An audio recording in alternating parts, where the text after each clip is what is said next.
afternoon, I am joined by jump jockey Richard Dunwoody. So, Richard, it's very topical. I didn't think a year on I'd still be asking people this question, but how are you getting on throughout the third lockdown now, and how have you been finding it this far? Hi, Holly. It's not been the easiest, but at the same time, we live in Madrid now. So when I came back, I was covering something called the Gaucho Derby last year in March, early March, photographing it, and I got back to a very different Madrid about the 18th, 19th of March. It was like a ghost city, and then for March, the whole of April and into May, we had a really severe lockdown, and literally we couldn't leave the flat, but barely, just to go to the supermarket, pick up some things. Our children weren't allowed out of the houses, the flats, whatever. Millie is only 5. Luckily, we have a small terrace here, but some people, some of the children didn't see daylight, proper daylight, for 2 months. It was really, really difficult. But fortunately, since then, it hasn't been too bad. And at the moment, certainly compared with England, probably Ireland as well, it's a lot better, I would say. We're confined to our what they call the health zone.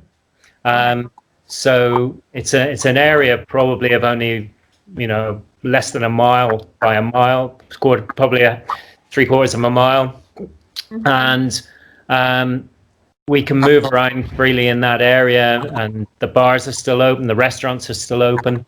So to be fair, it's not too bad as it stands at the moment. But they're talking about more what they call confinamiento over here, and it could get more difficult over the next couple of weeks. But touch wood, yeah, it's been pretty difficult. It was difficult early, but it's fine at the moment.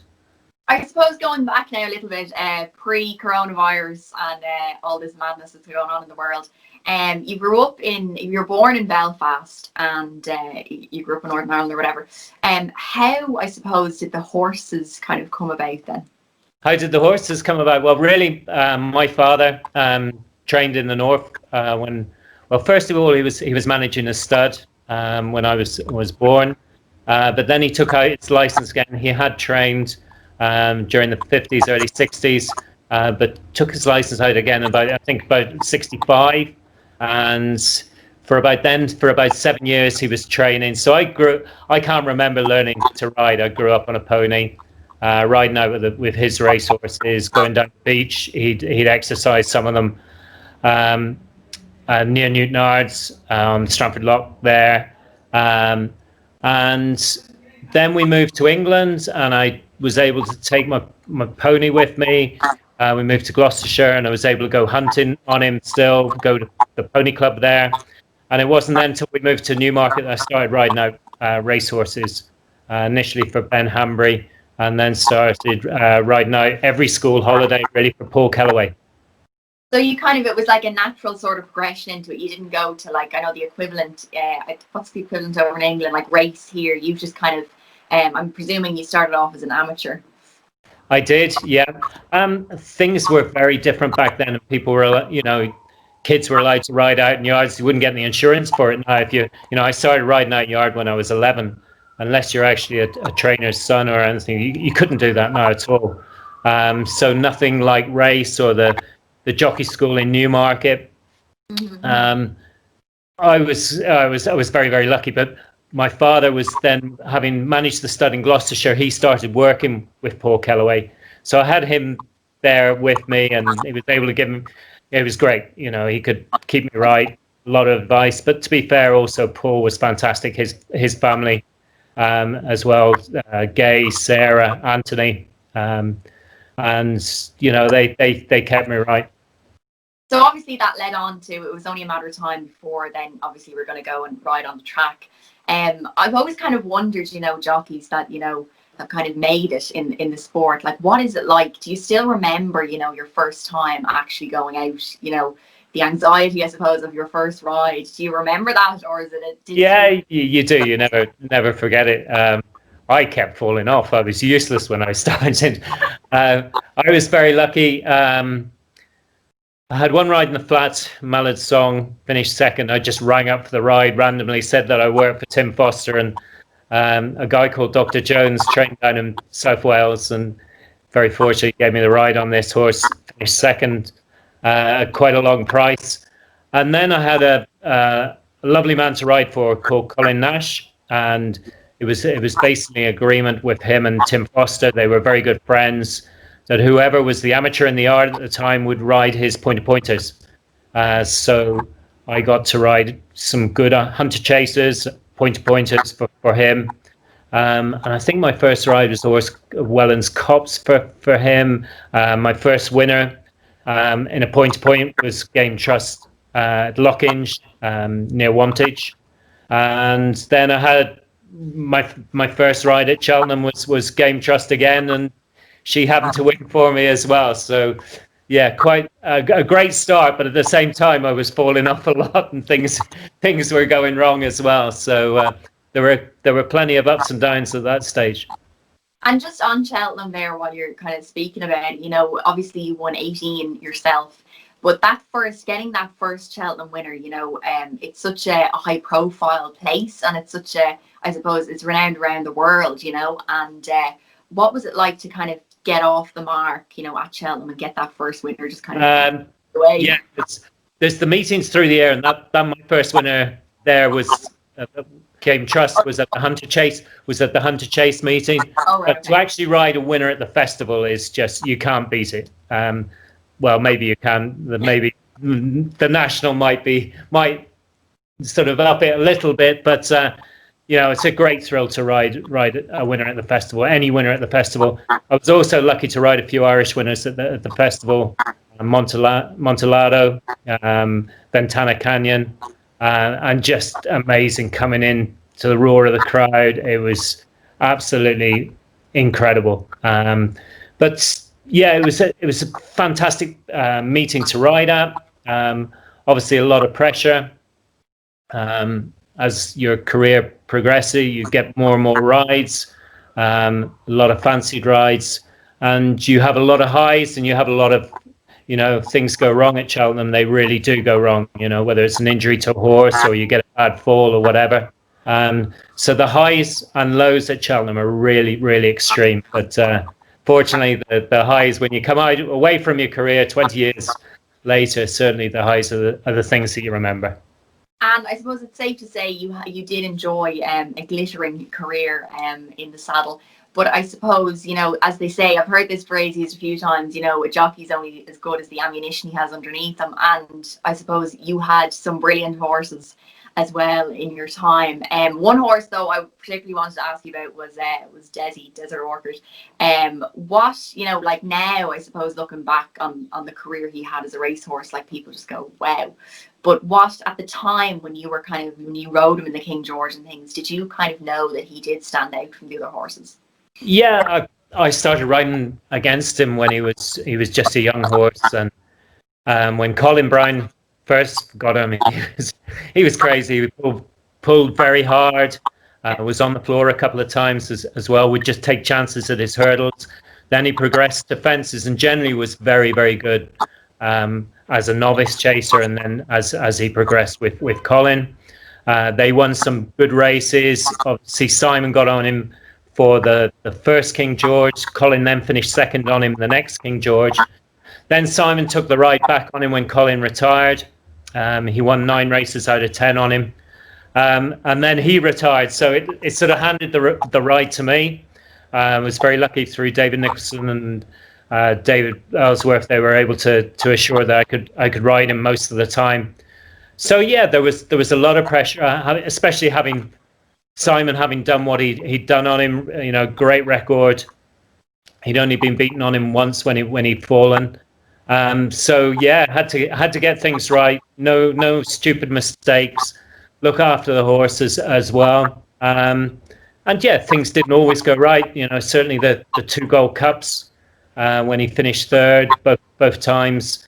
It would have been nice to have been closer. At the end of the day, probably Cheltenham wasn't just his track, but also it was a fantastic thrill riding him in the King George. He loved Kempton. He was brilliant over those fences there, especially the 3 up the straight. And luckily both King Georges. The second one, Savin du Loire, took me on, but he then fell first fence down the back, about 7 out, and left it the door open for me, and it was all very easy. Also had a fantastic ride on him in the Racing Post Chase there. He carried a lot of weight that day, gave a lot of weight all round. It was a handicap chase, and that was probably one of his best performances for me. He was absolutely electric that day. But then looking back, yeah, King George's were fantastic, but I have to say the Irish National was just something else. Ask you about that. What was going through your mind at that final fence? The final fence, yeah, all the way there from the second last. He was just starting to feeling the ground, feeling his corns. He had a little bit of trouble with his feet, and his stride started to shorten after the second last. And to be fair, I wasn't. We have this saying in racing. David Nicholson was always basically putting it into me that be definite. If you go short of the fence, make the horse's mind up. Always. And to be fair, I just left it to him a little bit at the last. I wasn't definite on him, and we nearly paid the penalty. But fortunately, Desert Orchid got me out of a big hole that time. So I was pretty grateful to him. And as well as Desert Orchid, you kind of were a man to get a tune out of the Greys, because you won 2 King Georges as well on One Man, another brilliant horse. Did you get a kick out of, I suppose, all winning races like that, like of the caliber of the King George? It's a great achievement. But was there a race, I suppose, between One Man and Desert Orchid in the King George that you kind of got the most thrill out of winning, I suppose? Out of those, I suppose maybe the second one on Desi, his fourth King George. It was amazing. Saying that, One Man's was his first, was rescheduled and run at Sandown. Right. It's very, very, very different. I'm not saying I was lucky, but he did tie up a bit his second King George that he won at Kempton. Mr. Mulligan fell at the last.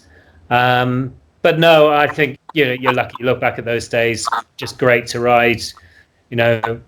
Really top class horses in good races, and like Cheltenham to win a King George, absolutely fantastic.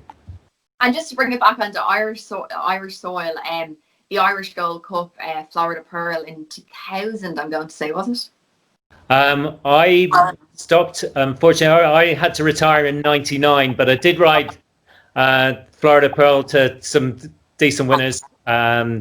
Basically, the one race that I enjoyed more than probably any other was winning at the festival. Won the bumper on him, and then he came back and won the Sun Lions Chase, beating Adrian Scartefig, I think it was, that he won there. But I did win, and I think it might have been the Hennessy. That was early 1999 as well. He was magic that day too. I think I'd put him on the floor at Christmas, but he came back and made up. We made up for it there. But he was a brilliant horse to ride. I only rode him at the start of his career. He went on to win a King George also with Adrian Maguire. But to ride for Willie and that team as well, brilliant. And then, of course, you were 5 times. You won the Leicester Award for being Jump Jockey of the Year. Is it nice, I suppose, within the sport to be recognised for the achievements, I suppose, that you have gotten throughout that season? Yeah, again, fantastic to be voted by your fellow jockeys to be top Jump Jockey of the Year. Yeah, there's not much better than that either. So yeah, great honour. That was fantastic too. But it's funny, and I think AP probably said the same thing. When you're riding, it doesn't matter how many winners you've had. You're always hungry for your next. You can never get enough. And during the time, it goes very, very quickly. But all you're focused on is riding your next winner. And things can go wrong very, very quickly. And you get injuries.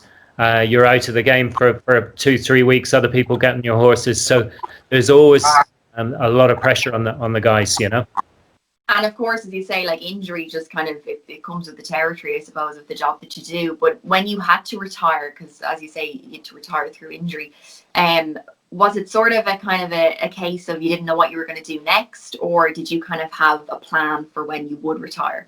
Well, I sort of had a plan, but yeah, basically, I had the injury started in about 1998, May, and it sort of was then talking to various people about setting up a sports marketing business, which then started beginning of '99, because I knew I probably hadn't got that long to go, that eventually the body would give out, which it did halfway through 1999. So initially went straight. Basically, one day I was riding, and the next day went to America for a week to try and get the injury sorted. They told me to retire, and that's basically how it happened. But went straight into the office, sports marketing for a year, couple of years. That didn't go the way I wanted it, and retired. Got away from that in about 2001, and then basically started traveling, working with companies like World Frontiers, leading trips there. I now also lead trip style for Ride Worldwide, and sort of life changed quite a bit then, but I certainly wouldn't have changed it.